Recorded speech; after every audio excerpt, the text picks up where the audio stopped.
fifaliana ravana no iarabanantsika na tratra ity alahady farany volana oktobra ity.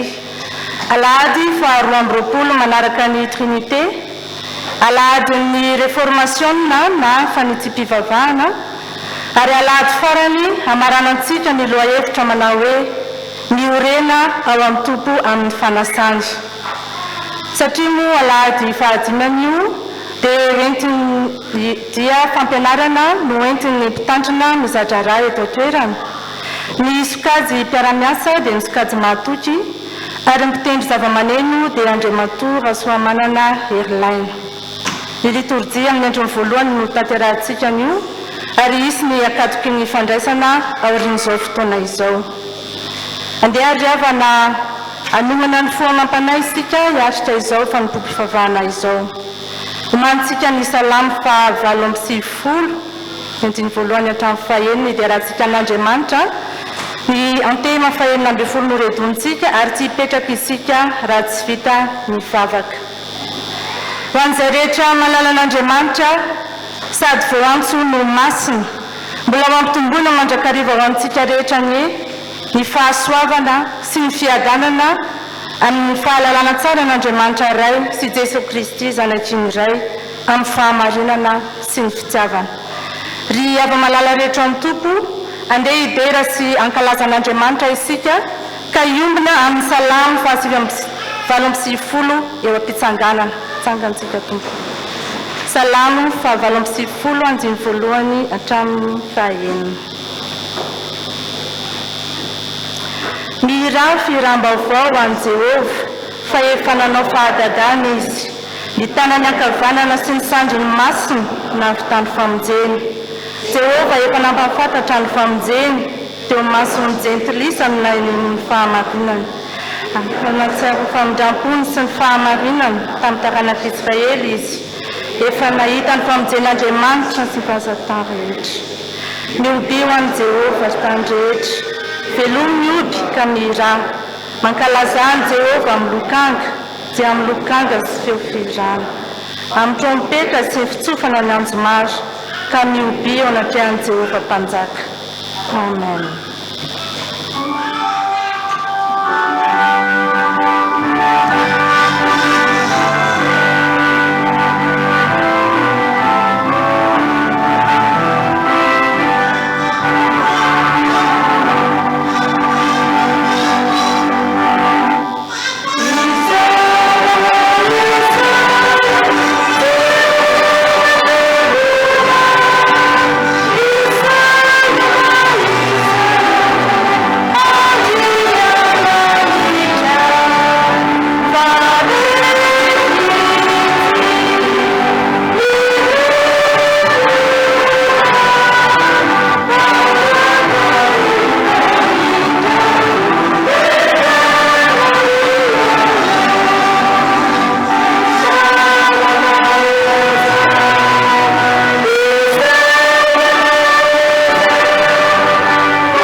aoka iombana amin'ny vavaka isika riavana.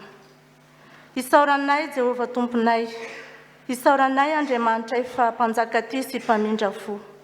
Endreny fifalinay Andriamanitro, raha afaka manatanteraka izao fiombonanay ho fanomponanao, sady ho famesamboninahitra anao zao izahay. Ianao no tomponay, ianao no mpanjakanay, ianao no efa nitahiranay tamin'ny fitiavanao sy ny amin'ny fahasoavanao tao amin'ny Jesosy Kristy zanakao. Tompo, raiso ny dera sy ny saotra, ny fanomezam-boninahitra izay atolotray anao fa tena vokatry ny fonay. Mandritra izao fotoana iombonana izao dia mangataka izahay ny asanao amin'ny sambatan'olona ka ho tsapanay fa ahazo hery sy tombo finoana ary azoto hiasa izahay noho ny fanatrehanao. Omeo anay ny fanahinao masina amin'ny zavatra rehetra ataonay ho fanomezam-boninahitra ny anaranao. Ny voninahitra ny eo anao, ry Andriamanitra ray sy zanaka ary fanahy masino, izay efa anao hatramin'ny taloha indrindra ary ho anao mandrakizay. Dia amin'ny anaran'i Jesosy Kristy no anandratanay ny fiderana sy fankalazana ary fanomezam-boninahitra anao. Amen. Petraka isika.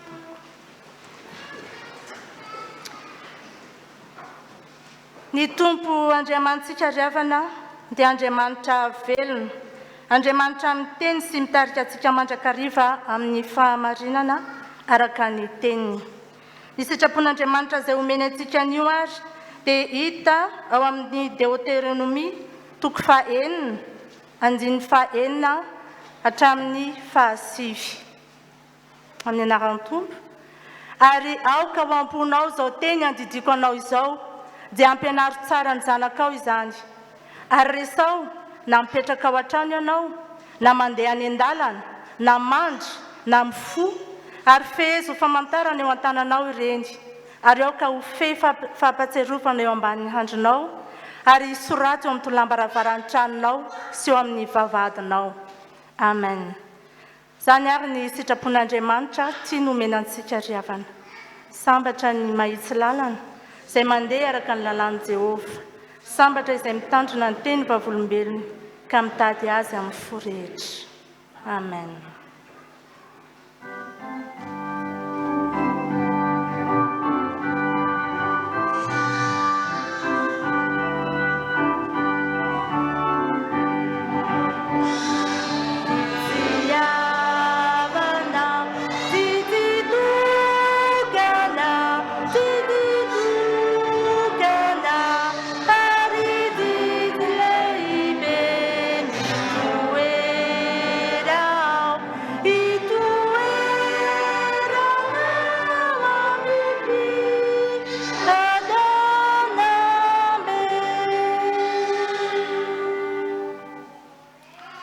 Manoloana ny sitrapon'Andriamanitra izay nomeny antsika, ndeha isika riavana samy anetry tena eo anatrehan'ny tompo, hiaiky ny fahadisoantsika, hangatapam-pamelan-keloka amin'Andriamanitra isika. Aoka ny fontsika samy anaraka n'izao vavaka izao, hivavaka isika. Raitsy tosy mpamindra fo indrindro, indreto izahay manetry tena eo anatrehanao, mihaiky ny fahantranay sy ny fahotanay. Efa nanaraka loatra ny sitraponay izahay, nandika ny lalanao masina izahay, tsy mba nikatsaka ny fanjakanao sy ny fahamarinanao mihoatra noho ny zavatra rehetra izahay. Rendrika tao anatin'ny fakapanay izahay, ka ny fahotana izay tokony hankalanay no nankamaminay, sy sainay natao tao imasonao. Tsy nanao izay zavatra tokony ho nataonay izahay, ary nanao izay zavatra tsy tokony ho nataonay, ka tsy misy fahafinaretana sy fiadanana tao anatinay. Rirain'ny famindram-po, mitalao aminao izahay, mamelany elokay, diovy izahay ho afa-pahotana, avoazy ao anatinay ny fanahinay mba ho vonoka nompo anao. Amin'ny anaran'ny zanakao malalanao no hangatanay izany. Amen.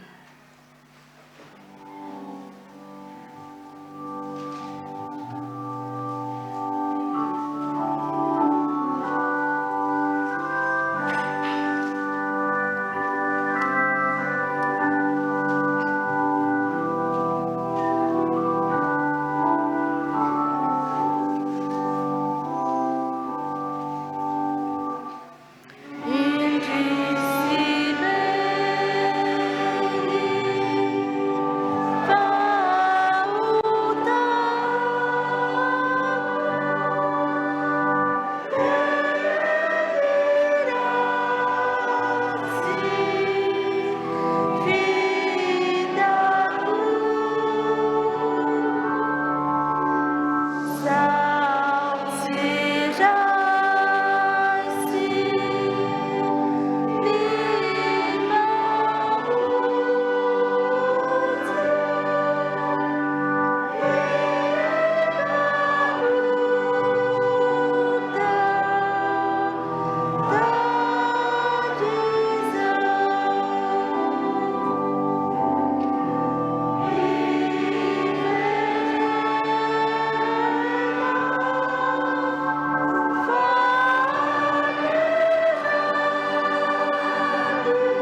antsika rehetra izay mibebaka marina tokoa dia noho sy raiso amin'ny fifaliana sy amin'ny fanantenana eo am-pitsanganana ny teny soamafaly atolotr'Andriamanitra antsika dia ny amin'ny amelany ny helosika tsangansika toa.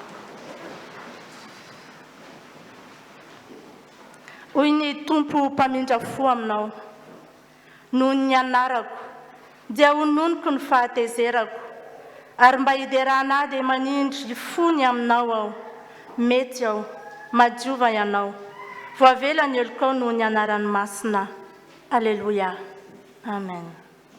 Sambatra ny olona izay voavela ny elony sy voasarona ny fahotana. Sambatra ny olona izay tsy isainy Jehova eloka ary tsy misy fitaka ny fanainy. Amen.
Isika izay voavela eloka riavana, aoka isika hiaraka anaiky sy anambara ny fanekempinoana kristianina izay iraisantsika amin'ny fiangonana manerana izao tontolo izao, ka ny fanekempinoana apostolika no andeha hiarahantsika manonona izao.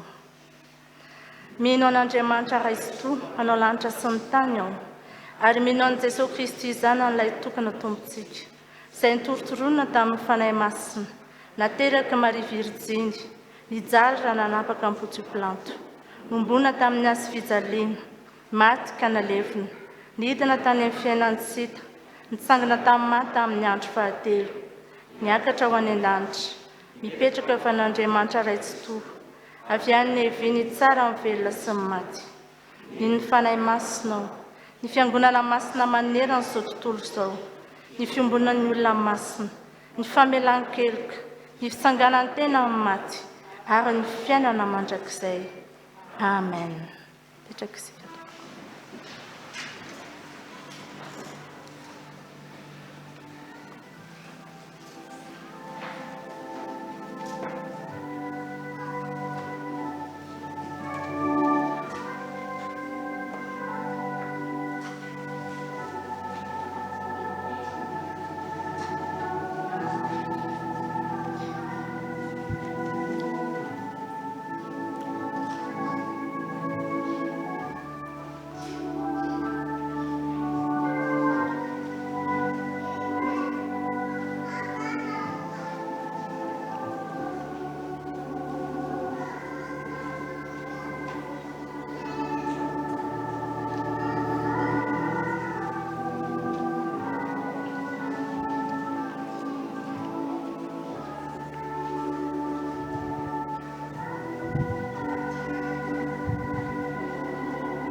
Zao tsika rehafana dia tokony fotoana ilazana ny raharahany fiangonana. Izany dia atomboka amin'ny famakiana ireo taratasy maro samihafa izay voaray am-pelantanana. Avy eo indray fitenenana eto ny mpikambana amin'ny estike hanao fanentanana ary dia andray aman-dreny mpitandrina no amarana ny raharahany fiangonantsika. Ampatsivy tsika mpandray ny fanasan'ny tompo fa isy ny akatiky ny fandraisana aoriany fanompo-pivavahana izao maraina izao. Mariana koa fa misy ny avantsika izay ho vangina manjo aoriana izao fanompo-pivavahana izao mialohan'ny anatrehana ny akatiky ny fandraisana. Ho tanterahany eto Antananarivo eny amin'ny Senakalambohipo amin'ny 13 ka hatramin'ny 20 Novambra 2024 avy izao ny komity fohy be FFKM faha-17 sy ny zaika be faha-9. Koa fanomanana ny komity fohy be FFKM faha-17 sy ny zaika be FFKM faha-9 dia miantso antsika mpitondra fivavahana sy voaka kristiana rehetra ho tonga ny alahady 7 Novambra 2024 manomboka amin'ny 3 ora tolakandro ao amin'ny FLM Ambatondrakanga mba ahafahana mitrotro ambavaka izany fotoan-dehibe izany.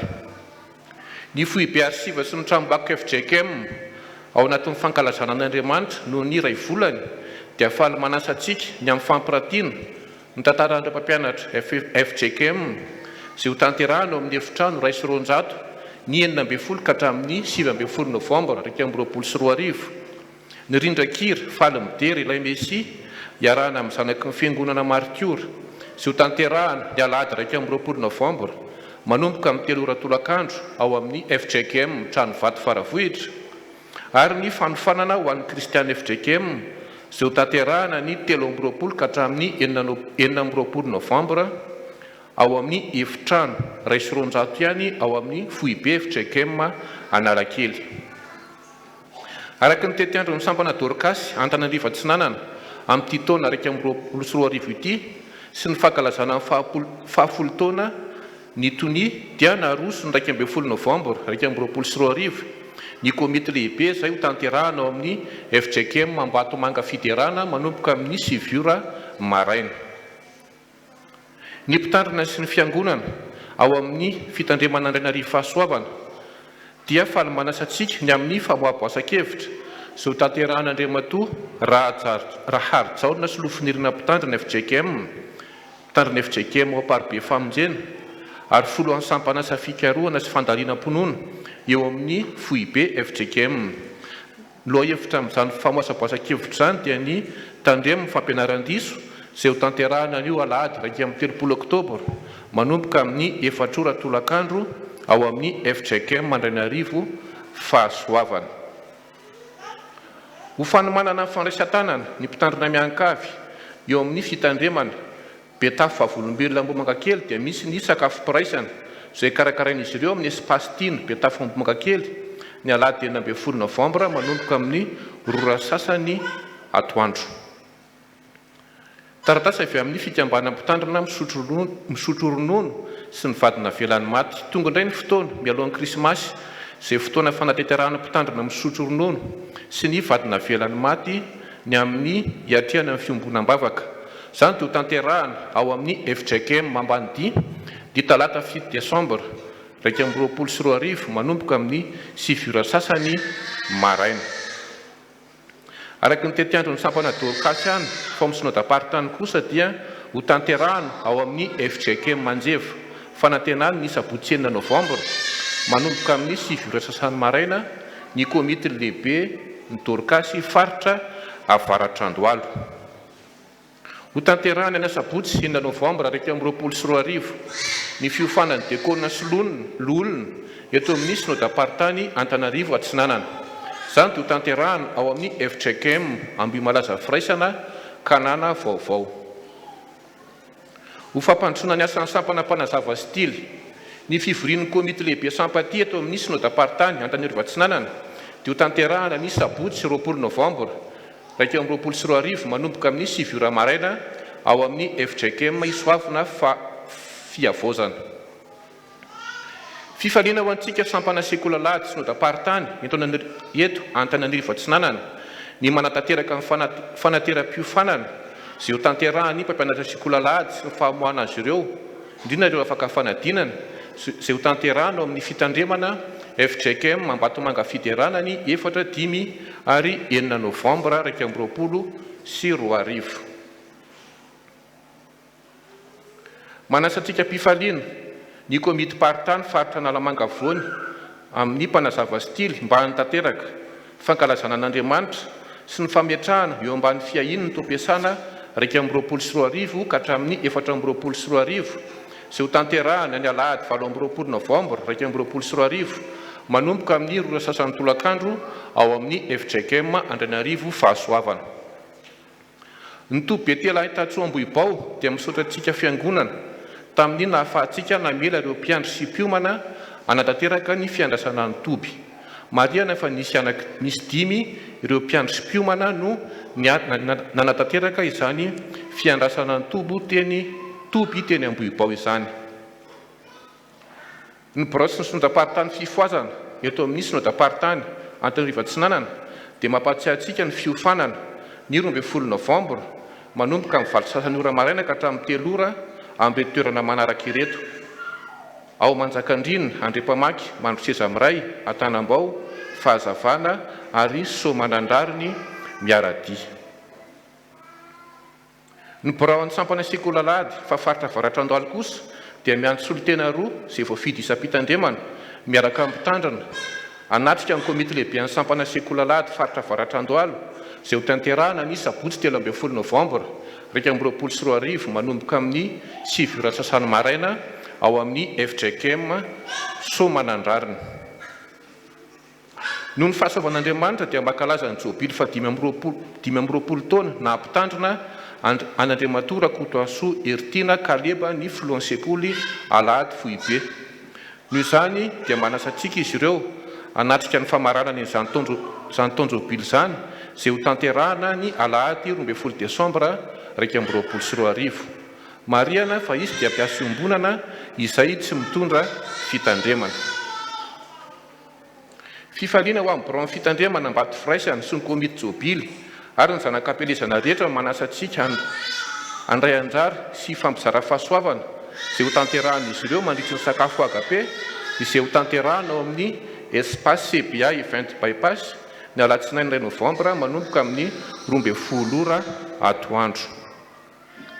Ny Fohibe FJKM, ny Synodam-paritany Antananarivo Atsinanana, fiangonana FJKM Iananjakana fanavozana ny komitiny jobily volafotsy dia faly manasantsika anatrika ny jobily volafotsy na mpitandrina an'Andriamato Randrianiana Jean-Jacques Royan izay ho tanterahana ny Sabotsy 17 Novambra 2024 manomboka amin'ny 7 ora sasany maraina sy ny Alahady 20 Novambra 2024 izay fitaovam-pivavahana tarihan'ireny fiangonana sy ny zanak'ampelezana. Ny Fohibe FJKM Sondaparitany Antananarivo Atsinanana ny faritra Varatrandoaly ny fitandremana rano vao martiora dia faly manasantsika iombom-bavaka sy isotra an'Andriamanitra ny fandraisan-tanana amin'ny mpitandrina Andriamato Rakotondrajao Hery mivady sy ny zanany izay ho tanterahana ny Sabotsy 17 Novambra 2024 manomboka amin'ny 7 ora sasany maraina izay fotoana ho tarihany Synodam-paritany Antananarivo Atsinanana. Ny Fohibe FJKM fitandremana Ambohimasina fitahiana dia faly manasantsika hiaraka isotra sy idiran'Andriamanitra noho ny jobily volafotsy na 15 taona na mpitandrina Andramatoa Rabe Tokotany Rabe Mananoro Vero izay ho tanterahany Alakamisy 4 Novambra 2024 eny an-toerana ihany. Taratasy avy amin'ny STK. Ny STK dia anatanteraka ny question pour un chrétien izay ho tanterahana ny Alahady 14 Novambra ho avy izao. Efa misokatra ny fisorotana anarana koa manasantsika andray anjara amin'izany fotoan-dehibe izany. Mariana fa ny fandraisana anjara dia 2000 ariary isan'olona avy amin'ny STK ihany. Ilazany isika fefa manomboka ny fivarotana ny carte de vœux izay fanaon'ny STK izay atomboka ny Alahady 17 Novambra 2024 izany dia amidin'izy ireo amin'ny vidiny 2000 ariary. Noho izany dia efa afaka manao commande sika any ambikambana ao amin'ny STK. Taratasy avy amin'ny FDL. Son'Andriamanitra tsika riavana noho ny fahavitan'ny fiofanan'olona sy ny diakonina izay miteterana ao maly sabotsy ary misaotra ny mpitandrina sy ny biraom-piangonana tamin'ny fandaminana nahafahana nantanteraka izany fiofanana izany. Isaorana koa isika olona sy diakonina tamin'ny fanohanana ny antso sy ny nahantanterantsika ny vokatra ho amin'ity taona ity. Ho antsika diakonina mpiaro katikomenina dia entanina isika ireo mbola tsy nahantanteraka ny fionana mba hanatanteraka izany hatramin'ny 7 Novambra ho avy izao. Jesosy Kristy tompo anie momba antsika hatrany ho an'Andriamanitra irery any amin'ny voninahitra. Taratasy avy amin'ny fikambanan'ny kristianina tanora zokina. Atsonsika mpikambana rehetra izay olona tena tevon-darana ny fikambanana mba ho tonga hamonjy ny fivoriam-pifanoantsika isan-taona ao amin'ny tokantranon'Andriamatoa Andriamalala Iandoniana sy Vololona eny Ambatolampy Ambohibao ny sabotsy 9 Novambra 2024 manomboka amin'ny 10 ora maraina. Aoka samy mitondra ny sakafo sy rano sahaza azy avy ary fitaovam-pihinanana. Samy manao izay atongavany eny an-toerana. Marihana fa izay tsy afaka mamonjy fiarombona, izay tsy afaka mamonjy dia afaka mandray ny fiarombonana eo Ambojatovo manomboka amin'ny 7 ora maraina ka hatramin'ny 7 ora sasany maraina. Ny fandraisana ny bus 114 Ambatolampy kosa dia eo amin'ny Plaza Soarano dia miala eo amin'ny Procara ary eo no mifampiandry sy mifampiantso. Ny vondrona fototra laika eto amin'ny fiangonantsika riavana dia mantanteraka ny vokatra fanaony ny Alahady 7 Novambra 2024. Noho izany dia misy ny valopy izay zarain'izy ireo izay azontsika raisina ao amin'ny mpikambana ao amin'ny vondrona fototra laika. Taratasy avy amin'ny sekoly Taniketsa. Ampatsify isika mpikambana fa isy ny famerenan-kira ao amin'ny Akandra Albert Daniel aorian'ny fivorian'ny mpandray ny fanasan'ny tompo na ny akatoko ny fandraisana. Taratasy avy amin'ny AFF. Ampatsify isika fiangonana sy mpiara-miangona fa nitolotra sy ny fanomezana ho fanohanana ny FJK misoavana fiorenana dia mbola mitoy hatrany fa tsy tapitra akory mandra-pahatonga ny volana Desambra izay ifarana ny mahafiangonana miara-mandroso antsika. Noho izany dia reto avy ny fanohanana azontsika atao amin'izany. Ao ny fanohanana ny fotodrafitrasa ny amin'ny trano fisainana, ao ny fanohanana ny trano fidiovana ary ny fanohanana ny ray aman-dreny mpitandriny eny toerana ny amin'ny fitaovana sy entin'izy ireo mifamezivezy.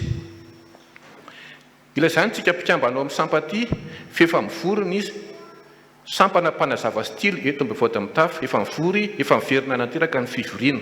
Fivoriana manaraka dia ho tanterahana ny Alahady 9 Novambra 2024 manomboka amin'ny 2 tolakandro eto amin'ny trano fiangonantsika. Lolona sy ny diakona misikajy maritra dia hantanteraka ny fanomanam-panahy ny asabotsy 9 Novambra manomboka amin'ny 10 ora maraina ao amin'ny Akany Albert Daniel. Ny sampana fifoazana dia misaotra ny ray aman-dreny mpitandrina ny biraon'ny fiangonana ny biraon'ny fifidianana sy ny fanisana tamin'ny ahafahana nahantotosa ny fifidianana izay ho mpitantsoratra sy ho mpitambola ny sampana ho an'Andriamanitra irery any amin'ny voninahitra. Ary dia mangataka antsika mpiandry sy mpiomana mba hijanona vetivety aoriana ny akatoko ny fandraisana fa misy ny zavatra hodinihana. Ny toerana dia eo ambanin'ny tohatra. Taratasy avy amin'ny volana sy kintana. Ilazany tsika ankizy datovo fa manomboka an'io Alahady 30 Oktobra 2024 manomboka amin'ny 2 sasany tolakandro ny famerenana ny fety krismasy izay ho tanterahantsika ao amin'ny Akany Albert Daniel. Ilazana amin'ny mpikambanao miasa hafa misy ny famerenan-kira an'io Alahady 30 Oktobra 2024 aoriana ny akatoko ny fandraisana izao maraina izao. Ny toerana dia eo amin'ny lokal skoty ao ambony. Ny sabotsy 9 Novambra koa manomboka amin'ny 2 tolakandro dia mbola isy ny famerenan-kira koa dia manentana antsika mpikambana izay maniry hiditra ao anatin'ny fikambanana. Taratasy avy amin'ny voameran'ny fanisana. Mampatsiahy ny voameran'ny fanisana fa mitosaky ny alahady voalohany sy fahatelo ny fikarakarana ny fanavoajana ny karatry ny mpandray ny fanasan'ny tompo. Noho izany dia manasa antsika mpandray arak'izany hitondra saritapaka roa sy ilay karatra mavokely mba hahafahana manantanteraka ny fanavoajana ny karatra. ho antsika izay mila fanazavana fanampiny dia saina anatona ny voamero ao tokotany ao atsinanana isaky ny aladiny fandraisana. Ilazany sika mpiandraikitra sy mpiomana ary mpikabanao amin'ny hafa mba hanomana ny lesona ny izay ho tanterahantsika ny alatsinainy iray novambra 2024 manomboka amin'ny 7 ora maraina ao amin'ny école EBN. Taratasy filazana manjo. Amin'ny fonany sy fanantenana fitsanganan'ny tena maty no ampandrenesina ianareo fa ny ava-malalanay raha maro lahonjany ana prospera dia natsony ray ody any aminy ny zoma fa 7 oktobra 2024. Hoy ny reniny ny taizany retapo aminy ary ny fianakaviana manontolo. Ny nofo mangatsikany tia entina miala ao amin'ny lovy asa 67 Apamao Antafiavaratra anio alady 3 oktobra 2024 manomboka amin'ny 2 ratolakandro entina atao veloma farany eto amin'ny FJKM Ambavady Mitafo alohana ametrahana azy ao amin'ny fasandrazany ao Ambodivoanjo Ivandry. Mariana fa ny fiangonana dia fananateraka ny famangina mbo famparezana ny fianakaviany zany avatsika izany. Ary faranydriavana ny fianakaviany Ramatoa Andriamanga Malala Ida dia nametraka fararakitra ho fampandrosoana ny asan'ny fiangonantsika. Dia tahak'izay ny raha ny fiangonantsika riavana ho an'Andriamanitra ny voninahitra.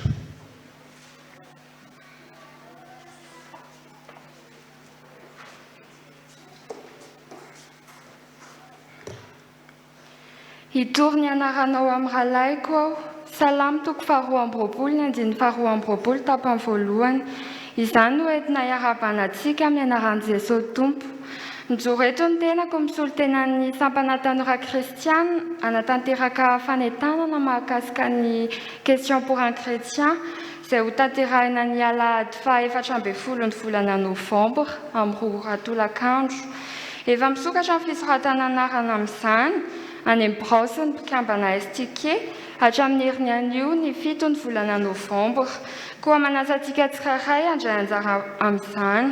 Mariana fa mandeha tsirairay izy ity fa tsy par groupe tahaka ny tamin'ny taona lasa. Ny fandraisana anjara dia 2 ariary isan'olona. An'Andriamanitra rehetra voninahitra.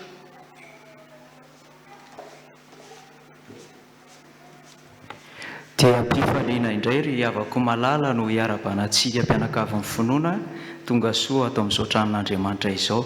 Efa mifampiarahaba daholo ve? Andeha aloha ifampiarahaba sika.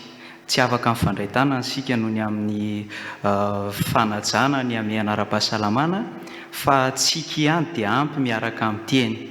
Dia omeontsika ny eo amin'ny akavia sy ny akavananao ny eo aloha sy arinanao dia tonoany amin'izao teny izao hoe finaritra e ho aminao ny fiadanana. Finaritra.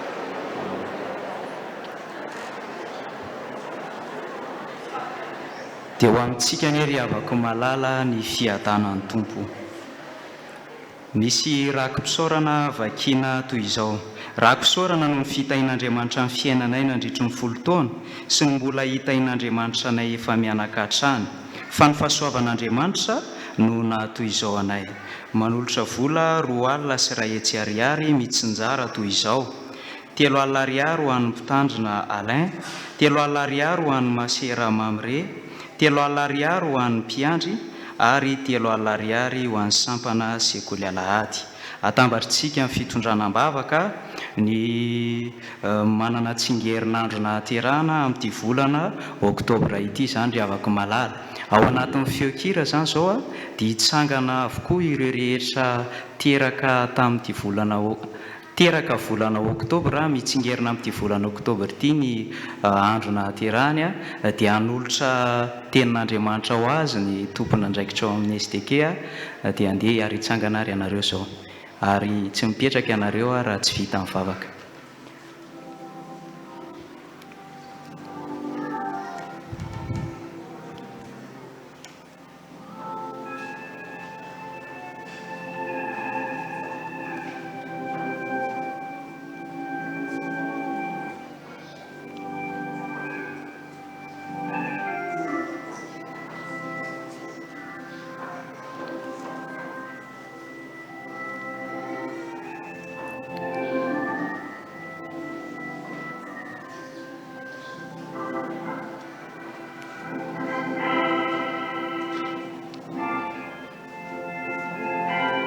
na azy daholo eny ary tompoko andeha ary tsika izay mitsangana ka manana ity takelaka kely misy tenin'Andriamanitra ity no hiara-maka ilay tenin'Andriamanitra izay voasoratra ao amin'ny anaran'i Jesoa fa ny olona izay ankasitrahan'Andriamanitra dia omeny fahendrena sy fahalalana ary fifaliana. Mpitory-teny toko 2:220 tapany A. Dia miarahaba anareo nahatratra ny tsingerinandro, tsingerim-bolana, tsingeritaona nahaterahana tamin'ity volana Oktobra ity, andeha iombona mivavaka isika. Dia misaotra anao mandrakariva tokoa izay ry Tompo Andriamanitra rainay, fa tena ny fahasoavanao Andriamanitra no nahatoy izao anay, satria dia noho ny fitiavanao dia nampitombonao indray ny taona ny ainan'ireto mpanomponao ka nitsingerina ny taona nahaterahana tamin'ity volana Oktobra ity. Fahasoavana avy aminao izany.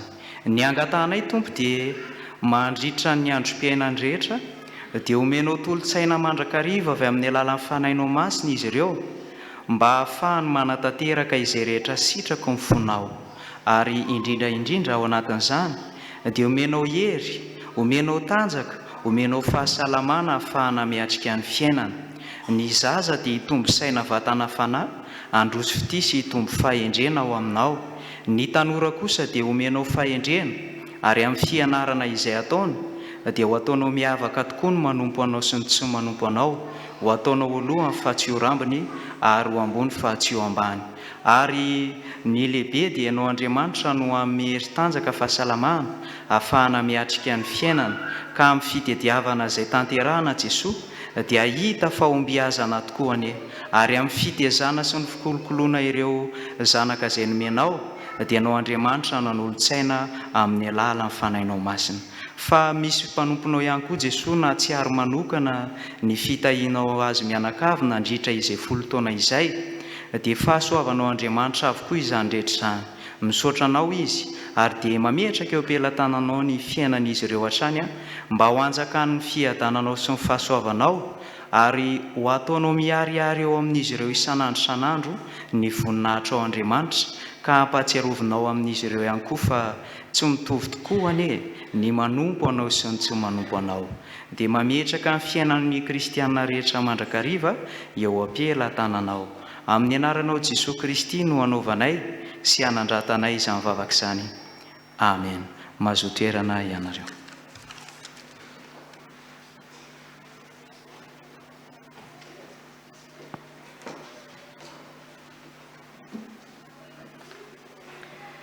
Tonga eo amin'ny fotoana navaozana ny fanoloran-tena isika amin'ny alalan'ny fanatitra. Eo am-pitsanganana no anatanterantsika izany ary ao anatin'ny zava-maneno. Tsarovo mandrakariva ry havana fa izay manome amin'ny kafaliana no sitrak'Andriamanitra.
Raka hitsangana isika ravana hanolotra ny rakitra ka ataontsika ny hira 570 sy 900 ny andiny voalohany sy fahatelo. 570 sy 900.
Iroso amin'ny fankalazana ny tenin'Andriamanitra isika ry havana ka nomboana izany ny voankazo mamy. Rehefa vita izany dia ataontsika ny hira 10 sy 900 ary fanesa avy hatrany ny vavaka fitsilofana sy ny vakiteny.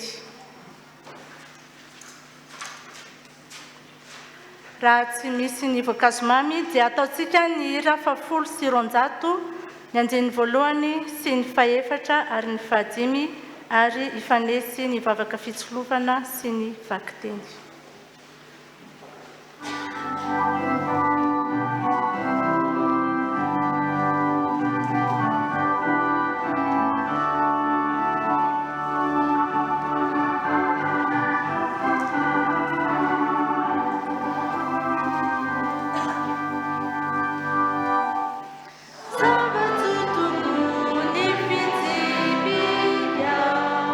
Tupu andiamani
Anombatra izay mampanantsika ry havana afakalazana ny ten'Andriamanitra okisika ivavaka.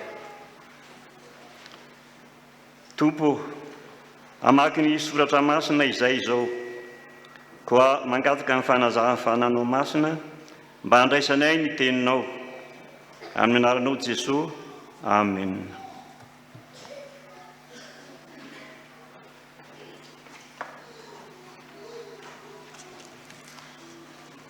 Ny teny izay ho vakiana dia ho hitantsika ao amin'ny Ezekiela 7:7, ny 9:20 ka hatramin'ny 9:17. Ezekiela 7:7, 9:20 ka hatramin'ny 17. Rehefa hita dia ho vakintsika amin'ny anaran'ny Tompo. Ary hoy izy tamiko, ry zanak'olona, izao no lazain'i Jehovah Tompo. Izao no didy ny amin'ny alitara amin'izay andro anaovana azy, anaterana fanatitra hodorana sy anipazana raha aminy. Ny levita mpisorona taranaka Zadoka izay manatona hanao fanompoam-pivavahana ho ahy, dia omenao vato-trombilahy iray atao fanatitra noho ny ota, hoy Jehovah Tompo. Dia angalanao ny rano ka atetinao amin'ny tandrony efatra sy amin'ny zorony efatra amin'ny rindriny ary amin'ny kornosiny manodidina. Izany no hanadiovanao azy sy hanaovanao fanavotana ho azy.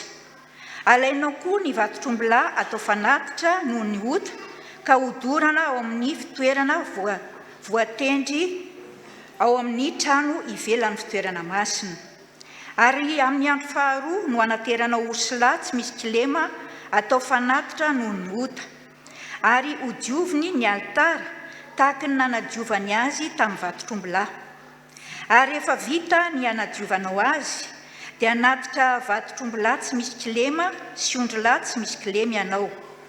Ary aterinao eo anatrehan'i Jehovah ireo, ary ny mpisorona andraraka sira eo aminy, dia hanatitra azy ho fanatitra hodorana ho an'i Jehovah.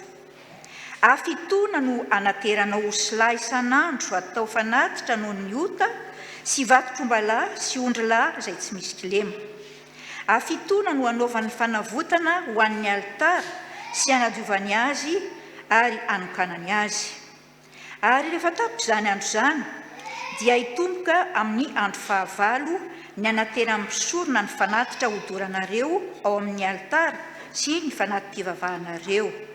Ary dia ankatrotrahako ianareo, hoy Jehovah Tompo.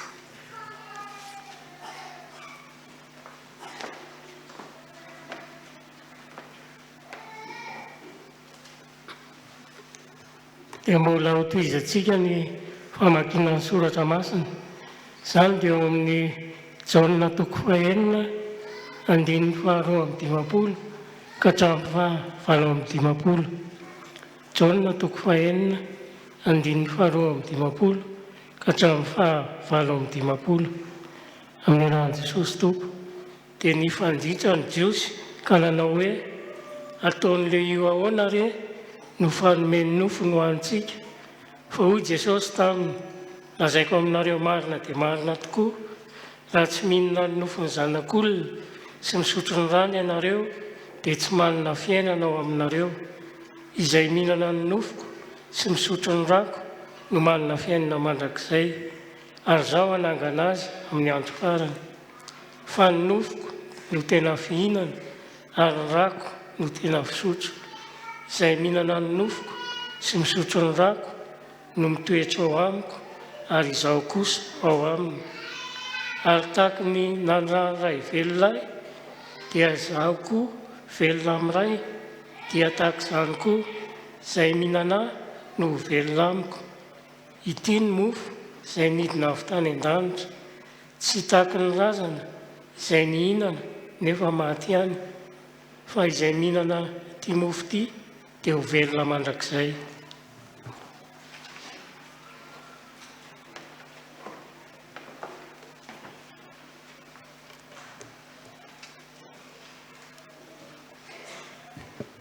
Ny epistily ho an'ny Kolosianina, 1:15 ka hatramin'ny 20. Ny epistily ho an'ny Kolosianina, 1:15 andiny fadimy amby folo ka hatramin'ny faharoapolo. Izy no endriky ny Andriamanitra tsy hita, ny lamatoa talohan'izao zavatra rehetra izao, fatao amin'nahariana ny zavatra rehetra any an-danitra sy ety ambony tany, dia ny hita sy ny tsy hita, na ny fiandrianana, na fanjakana, na fanapahana, na fahefana. Izy no nahariana ny zavatra rehetra, sady ho azy izany. Ary izy no talohan'ny zavatra rehetra, sady ao amin'ny harehetra ny zavatra rehetra. Ary izy ny lohan'ny tena dia ny fiangonana. Izy no voalohany dia ny lamatoa tamin'ny maty, mba ho lohany amin'ny zavatra rehetra izy. Fa sitraky ny ray ho amin'ny toeran'ny fahafenona rehetra, sady izy no ampihavan'ny zavatra rehetra aminy. Ka dia nirany teo amin'ny hazo fijaliana no nanaovan'ny fampihavanana eny. Izy ho izao no fampihavanana izany, na ny ety ambonin'ny tany na ny any an-danitra. Ray Masina, manamasina anay fahamarinana, ny teninao ny fahamarinana. Amen. Tsangana isika tompoko anao ny hira fa 7:70, andimy voalohany sy fahatelo mialohan'ny fampianarana.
Toerana fiangonana.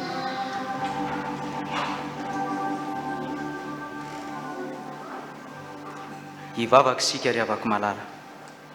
Misaotra anao tompo ankehitriny fa omenao fotoana izay afaka mandremy fampianarana avy aminao.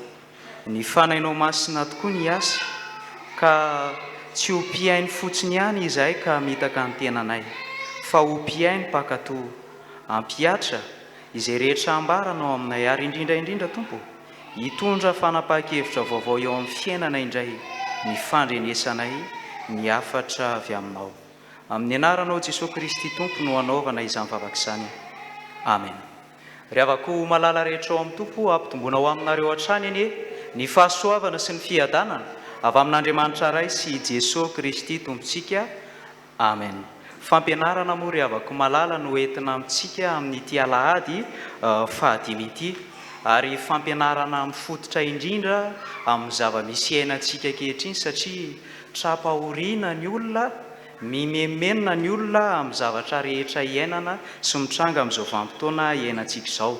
Fa rehefa miresaka izany hoe fahoriana izany dia raha ao amin'ny baiboly dia izany tonga dia bia ao an-tsain'ny olona avy hatrany. Job aloha ray voalohany fa anisan'ny zava-dehibe ihany koa dia mifahafantarana ny amin'ny Jesosy Kristy. Dia mpandinika soratra masina maro ry havako malala, rehefa namakafaka sy nandalina mahakasika amin'ny bokin'ny Joba sy ny tantarany no nametra-panontaniana manao hoe nahoana ny marina no trapahoriana, nahoana ny marina no trapahoriana. Satria tokoa mantsy dia miariary ary asongadiny mpanoratra tsara fa Andriamanitra mihitsy no nanao fanamariana momba n'ity Job ity manao hoe izy dia lehilahy marina sy mahitsy sady matahotra an'Andriamanitra no ny fadiny ratsy ary tsy misy tahaka azy tetỳ ambonin'ny tany. Izany ny fanamariana mahakasika any Joba, kanefa dia trapahoriana izy, trapahoriana izy. Tahaka izany koa ry havako malala amin'izao fanandrianantsika izao, tsy misy amintsika izay manatrika eto fotsiny ohatra afaka ilaza hoe fiainanay dia tsy misy an'izany fahoriana izany, ny fiainanay dia tsy misy an'izany olana izany, ny fiainanay dia milamina be. Tsy ry havako malala, tsisy afaka ilaza izany isika fa miaran'izany zavatra izany tokoa isika tsiraray avy. Ary ny fahitana izany tranga izany izay mampirorosaina antsika, ary maro no mirorosaina hoe ahoana ihany marina ary ny amin'ity Andriamanitra ivavahantsika ity, fa arakaraka ny fikirantsika aminy no manino mivomety ambony ny fahoriana eo amin'ny fiainantsika. Dia andeha ry havako malala indramitsika amin'ny fanontaniana izay napetraka ny mpandinika soratra masina ny amin'ny bokin'ny Joba, oloha hevitra amin'izao fampianaran'izao manao hoe nahoana ny kristianina no trapahoriana, nahoana ny kristianina no trapahoriana. Mino ary havako malala fa isan'izay mety ho fanontaniana mety mampanitikidika ny saintsika ny andreny amin'izany hoe ahoana marina moa. Dia zavatra efatra lehibe ry havako malala no horesantsika ao anatin'izao fampianaran'izao. Nijerena amin'ny ankapobeny kanefa miainga amin'ny Baiboly ihany mahakasika ny antsoina hoe fahoriana. Izay ny ao amin'ny voalohany. Ny ao amin'ny fizarana faharoa kosa dia anana fijery biblika kely isika mahakasika ny hoe ahoana marina moa ny ambara amin'ny Baiboly mahakasika an'Andriamanitra, hoe manahoana Andriamanitra ivavahantsika manoloana amin'ny fahoriana izay mitranga eo amin'ny fiainantsika. Ny ao amin'ny fizarana fahatelo indray dia isitina fotom-pinoana isika ny amin'ny hoe inona ny antony fahoriana ary fa maninona no avelan'Andriamanitra miseho sy mitranga eo amin'ny fiainan'ny olombelona ny fahoriana. Ary any amin'ny fizarana fahaefatra farany dia isitina fampiarana amin'ny fiainana andavanandro tsika nany hoe pratika hoe inona tokoa moa mitanjon'Andriamanitra amin'ny fahoriana, ka raha misy izany ny fahoriana dia tokony olona manahoana ny kristianina. Izay ry havako malala no horesantsika ao anatin'izao fampianaran'izao. Hiditra avy hatrany ny amin'ny fizarana voalohany arsika ny amin'ny hoe fijery amin'ny ankapobeny ny atao hoe fahoriana. Dia misy famaritana moa hoe amin'ny ankapobeny ny fahoriana dia ireo trangan-javatra rehetra miseho eo amin'ny fiainan'ny olona mifanohatra amin'izay heveriny fa tokony ho izy, sa tsy izany? Izany no izy rehefa mifanohatra amin'ny tokony ho izy dia fahoriana izay. Ohatra nanala fanadinana ianao ka tsy afaka dia fa inona izay ilay tsy fahafahana? Fahoriana izay. Eo ihany koa ohatra hoe mba te handeha amin'ny falehan'ny olona ianao fa tsy manana fahafahana dia maro mandray an'izany ho inona ihany koa? Ho fahoriana. Rehefa misy faniritsika izany tiatsika ho tanteraka eo amin'ny fiainana ka tsy afaka tanterahana izany rehetra izany dia heverina fa fahoriana mitranga.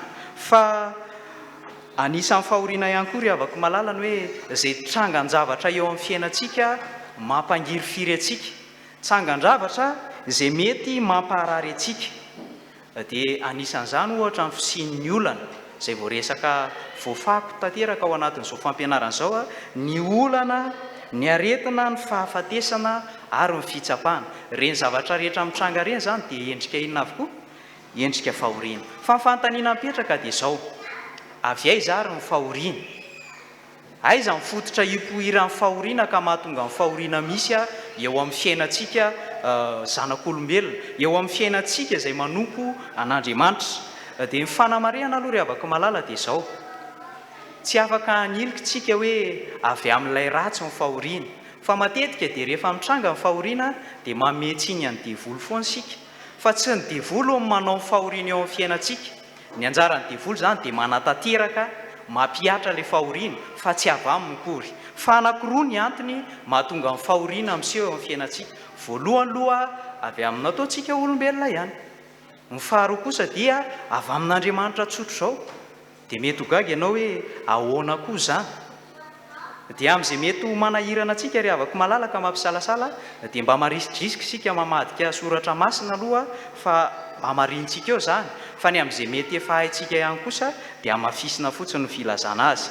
Ahoana no ilazana fa hoe avy amin'ny olombelona ary ny fahoriana. Amin'ny ankilany aloha dia noho ny fahotana natao. Andeha ny avadio ny baibolintsika eo amin'ny Genesis. Genesis toko 7, ny 9:12 sy ny 7:10.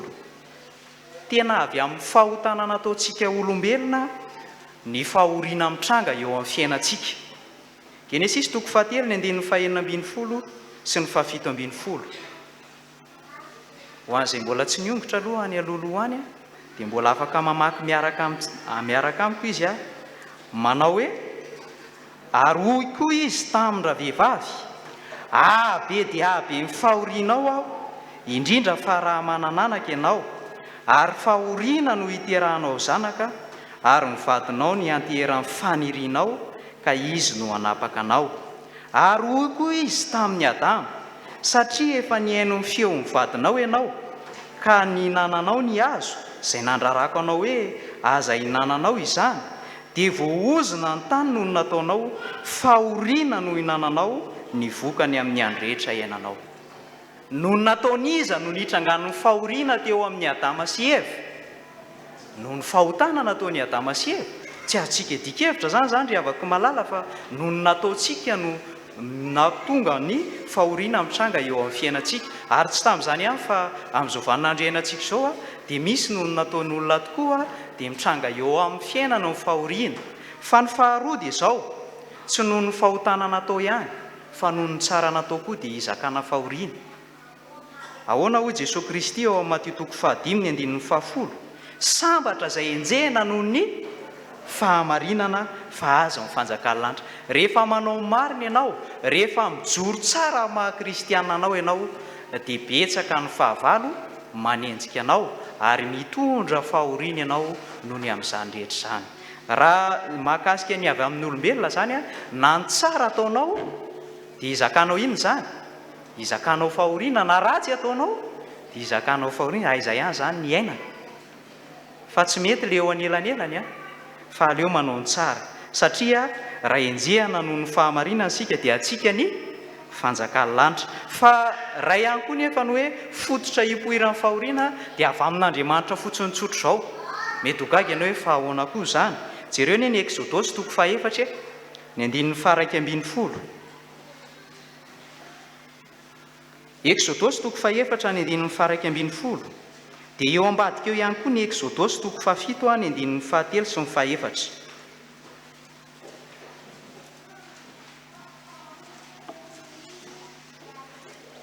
Ovakitsika ary ny Exodosy toko 4, ny 1:11 manao hoe ary hoy Jehovah taminy, iza moa no nanao ny vavan'ny olona ary iza no nampamoana na mampaharenina na mampahiratra na mahajamba tsy izao Jehovah va?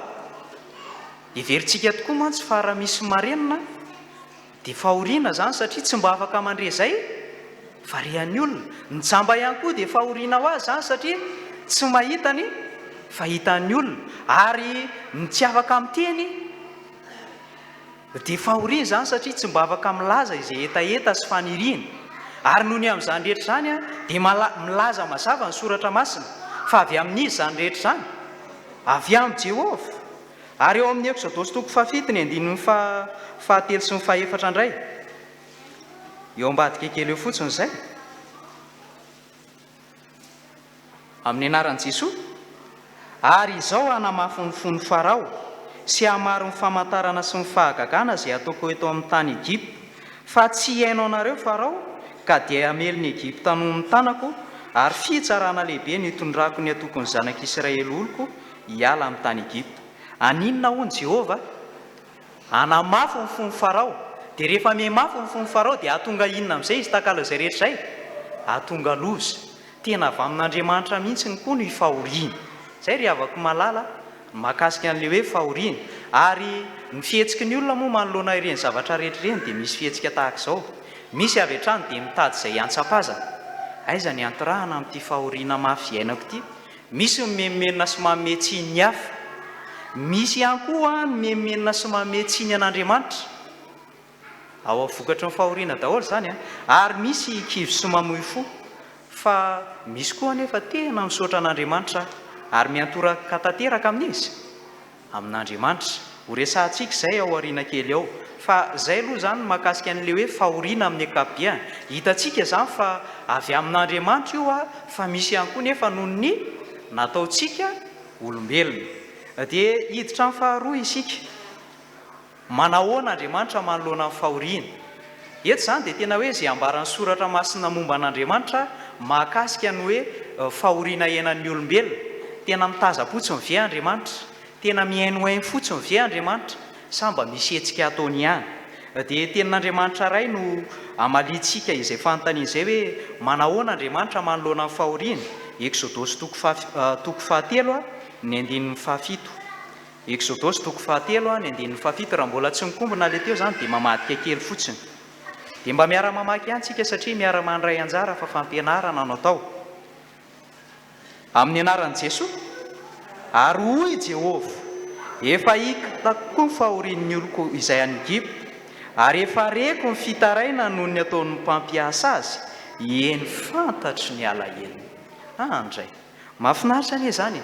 Ay Andriamanitra manoloana amin'ny fahoriana izay iainantsika dia misy an'ireto zavatra efatra ireto ataony.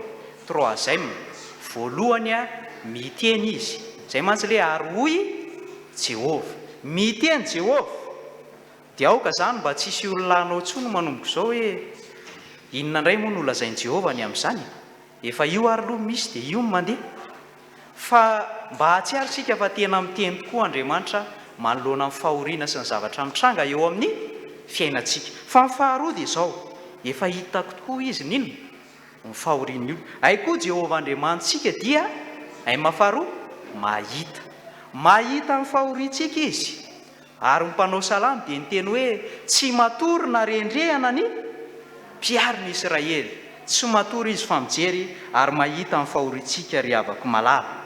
Ka aza mihevitra tsony zany ianao hoe tsisy mahita izay fahorianao, ka imemenina hoe ho aiza ny alehako. Fa hita n'Andriamanitra io, ary Andriamanitra mahita ny fahorianao dia manao hetsika izy ao anatin'izany rehetra izany. Fa ny fahatelo tsy hoe mahita fotsiny ihany Andriamanitra, fa maninona ihany koa izy miaino izy. Izay le fahatelo hoe efa reko ny fitarainany.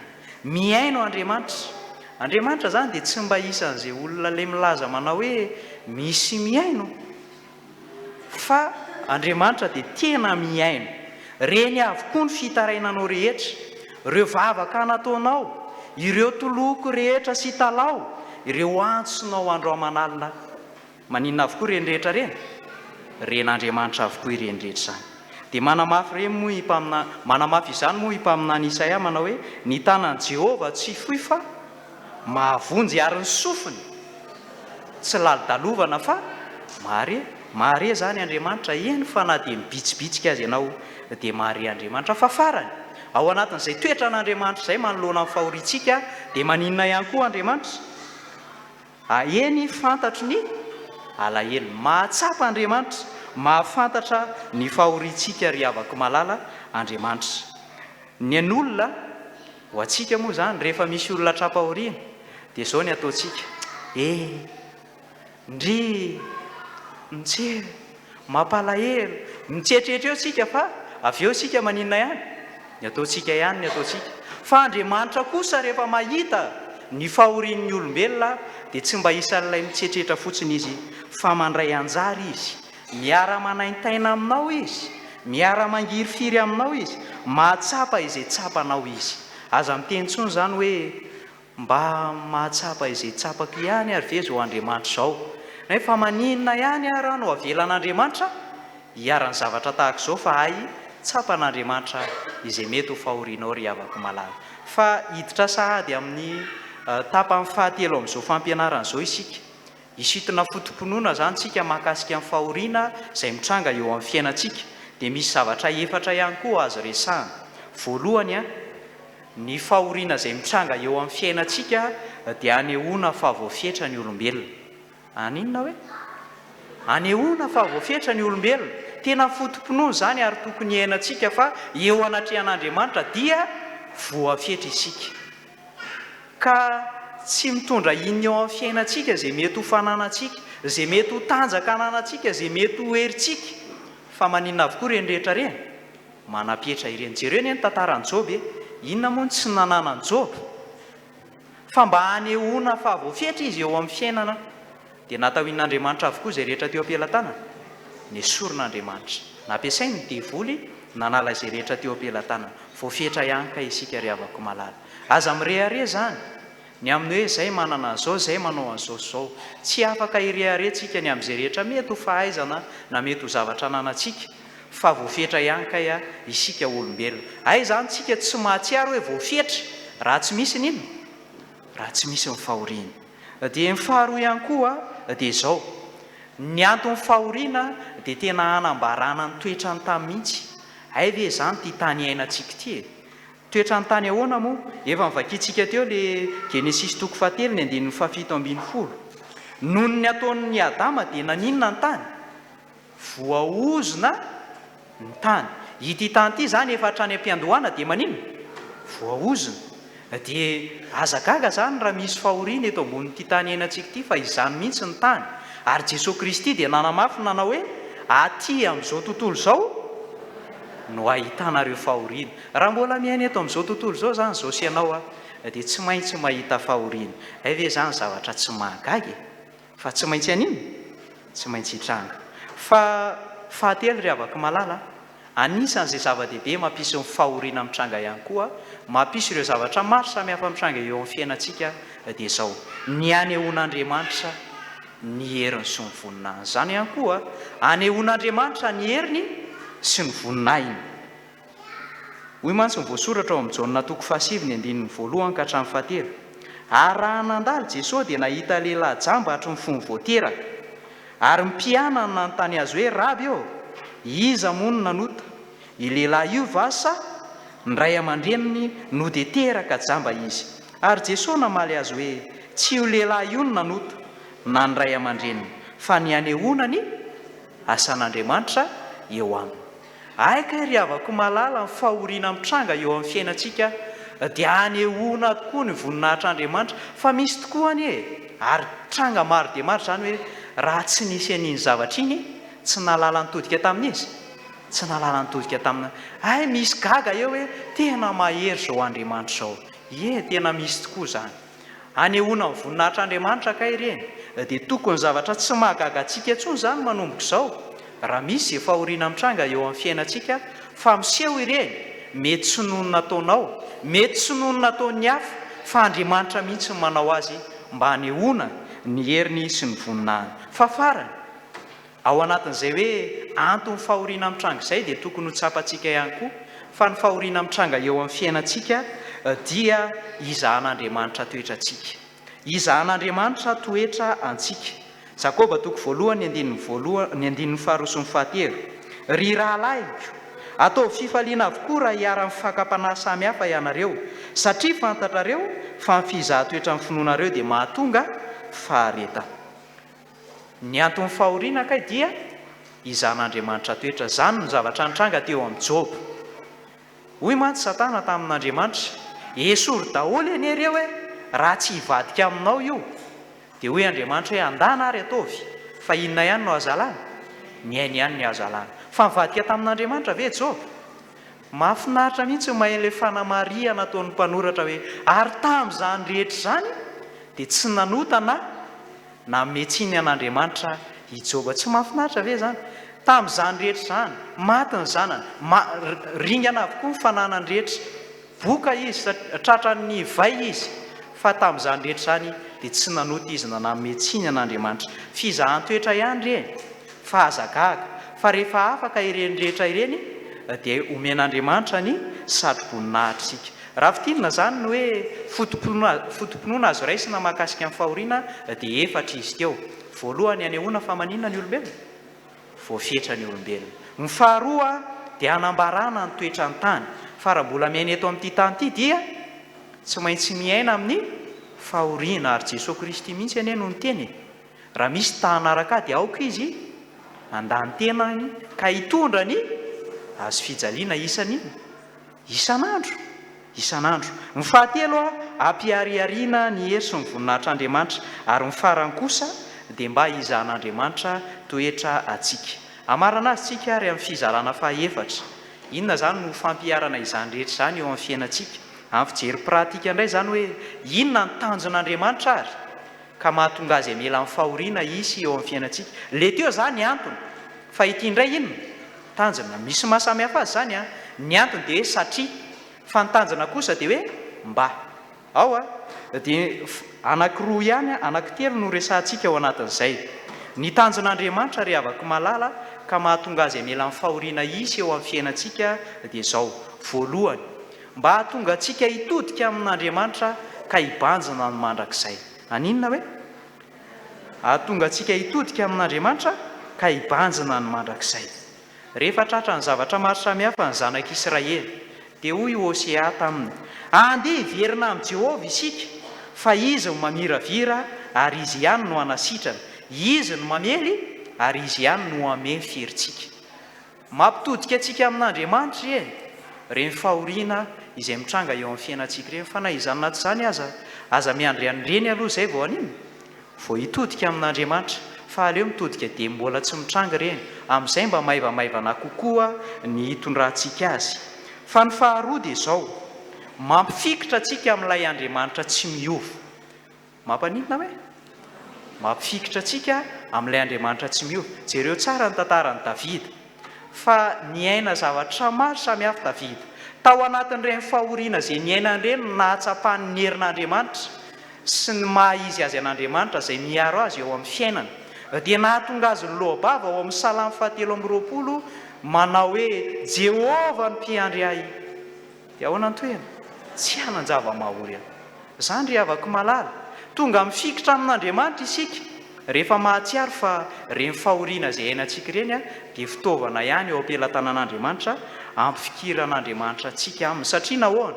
Satria tsy manana ianteherantsika ka mila an'Andriamanitra ianteherantsika. Fa rehefa eo zay rehetra izay rehefa tena fantatsika fa avy amin'Andriamanitra ny fahoriana, rehefa fantatsika fa misy tanjona tian'Andriamanitra tongavana eo amin'ny fiainantsika, dia mamelona fanantenanantsika koa izany rehetra izany. Mamelona fanantenanantsika.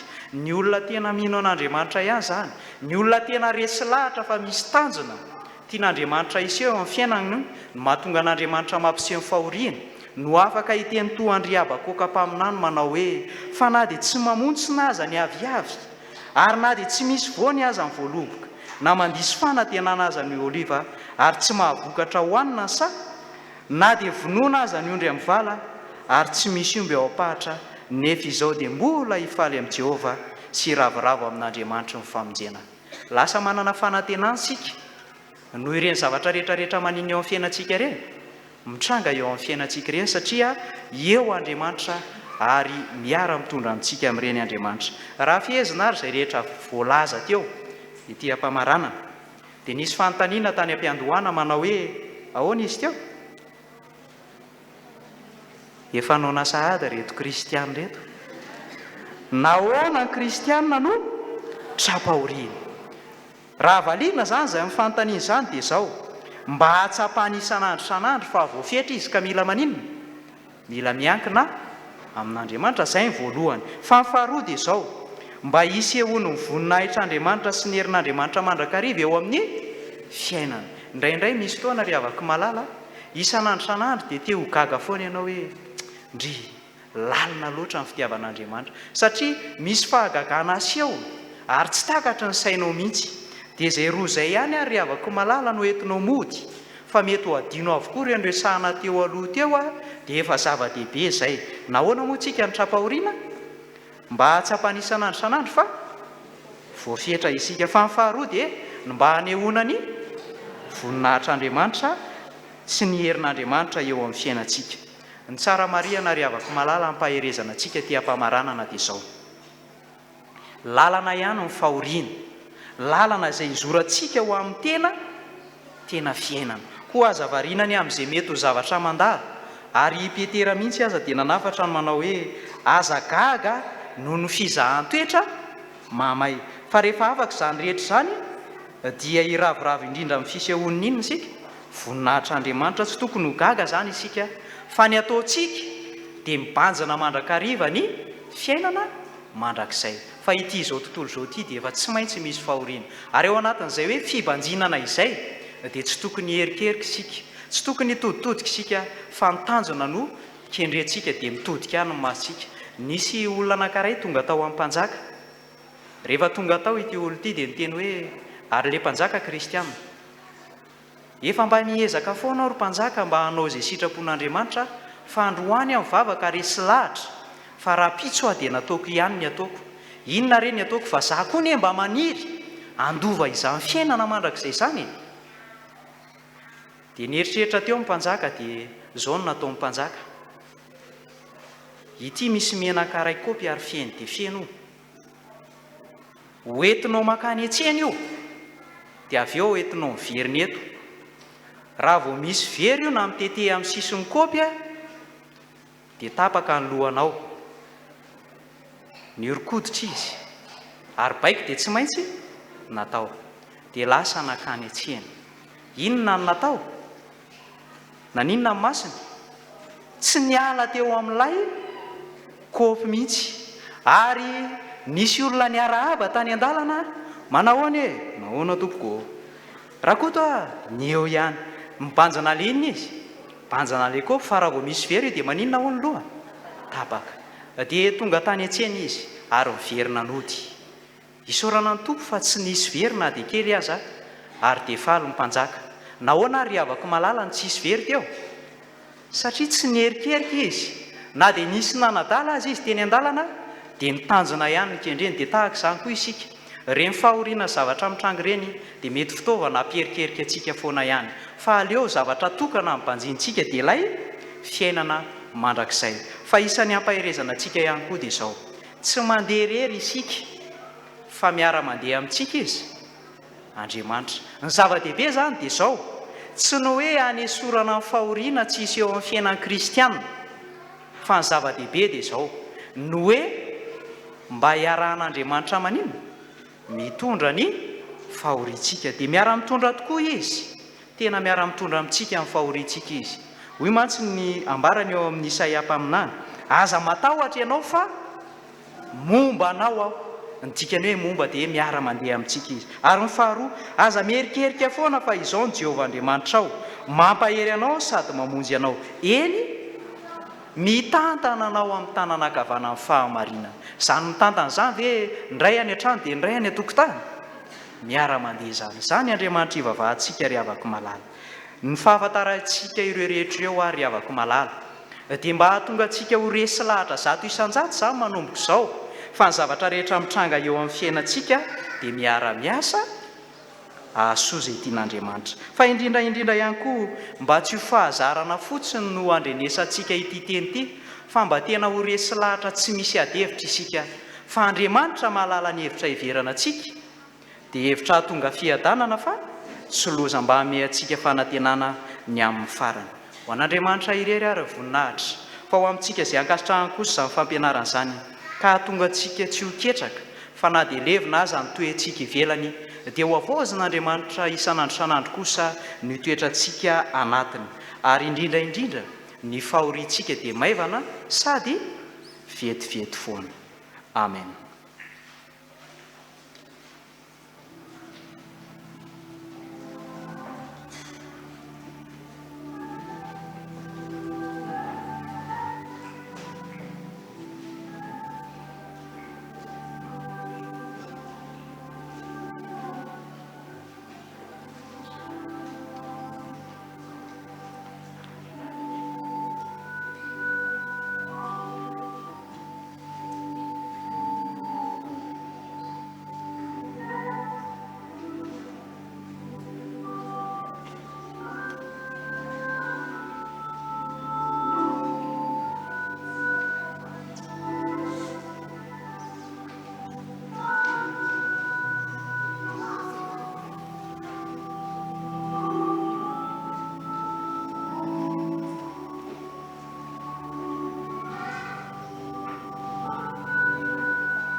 hivavaka sika ry avako malala.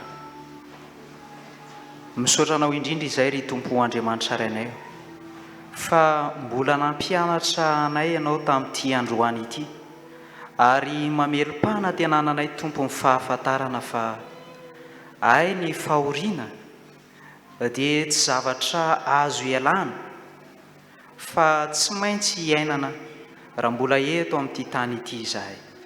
Fa avelanao hitranga ireny rehetra ireny. Ny antony kosa tompo dia ny mba anehoanao aminay fa olombelona voafetra izahay, ny ampahafantaranao fa izany mihitsy ty tany fandalovany ity, ny anehoanao sy anambaranao fa mahery ianao ary tianao iseho ny voninahitrao manoloana ireny rehetra ireny. Fa indrindra mba izahanao toetra anay, mba olona voazaha toetra tokoa izahay, ary ho mahatoky hatramin'ny fahafatesana dia omenao anay ny satroboninahitra amin'ny fiainana. Fa isan'izay takianao aminay kosa nefa Jesosy, manoloana izany rehetra izany, mba hiankina anay tanteraka aminao Andriamanitra, satria tsy misy anarana mahavonjy afa-tsy ny anaranao Jesosy Kristy, ary tsy misy azonay anterana tompo fa ianao irery ihany ny batery fiarovana ao anay. Avelanao hitranga ireny ny tanjonao tompo, dia ny mba ahatonga anay hifikitra tanteraka aminao Andriamanitra, fa ny zavatra rehetra dia hainao atao, ary tsy misy tsy hainao atao eo amin'ny fiainanay. Fa indrindra tompo, avelanao hitranga ireny, mba hanomezanay voninahitra anao Andriamanitra mandrakariva, fa tompo ny fahefana rehetra ny an-danitra sy ety an-tany ianao, ary tompo ny zavatra rehetra. Misaotra tompony amin'izany rehetra izany, fa mahafinaritra anay ny fampanantenana nomenao, fa ay reny dia lalana ihany, lalana tsy azo idivirana, kanefa lalana mitondra anay ho amin'ny tena fiainana eo aminao Jesosy Kristy.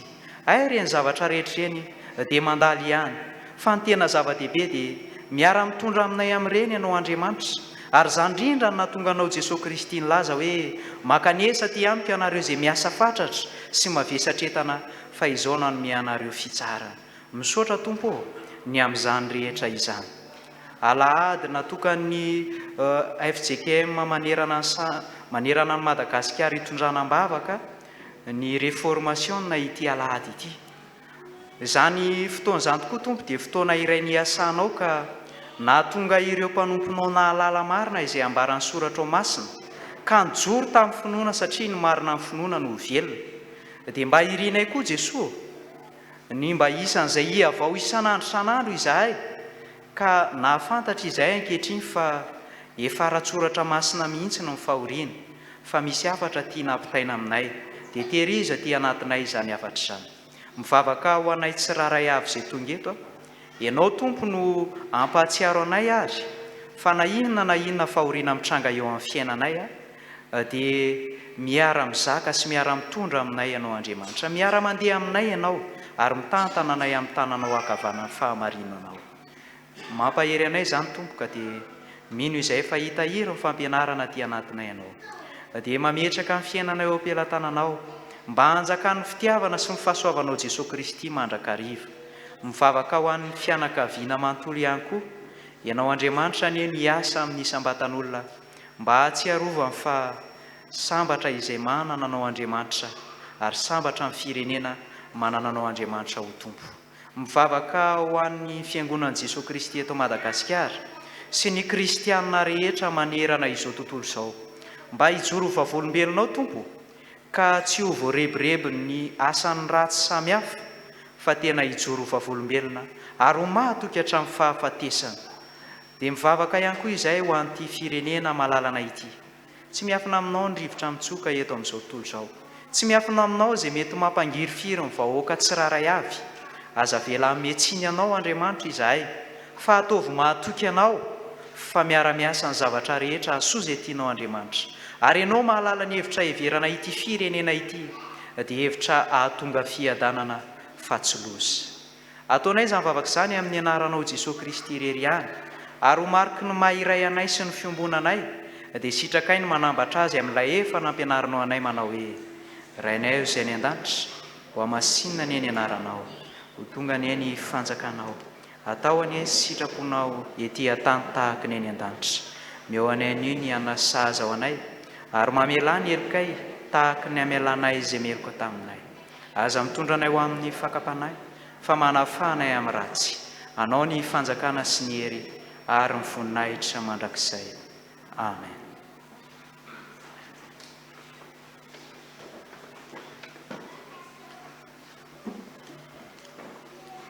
Misaotra an'Andriamanitra lehibe sy fiatrafana fa tanteraka soamatsara ny fanompoam-pivavahana izay niarahantsika teto anio. Azadonoina ny akatoky ny fandraisana izay anasana ny mpandray fanasan'ny tompo aorian'izao fotoana izao. Iaraka hitsangana isika anao ny hira fa 720 andininy voalohany sy fahatelo mialoha ny tsodrano izay atolotry ny Ray aman-dreny mpitandrina.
Raisoa amin'ny finoana sy amin'ny fanantenana ry havako malala no hitsodrany izay atolotra amin'ny anaran'i Jesosy Kristy Tompo fa ho tanteraka tokoa izany.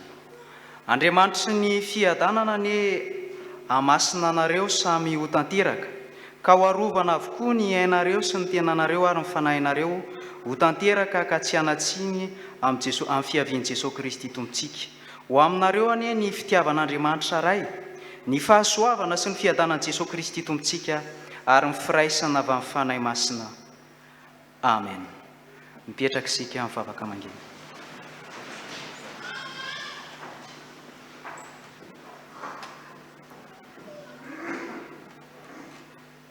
Misaotra Tompo fa niaraka taminay teto ianao. Ho an'Andriamanitra tokana irery ny voninahitra amin'ny anaran'ny Ray sy ny Zanaka ary ny fanahy masina. Amen.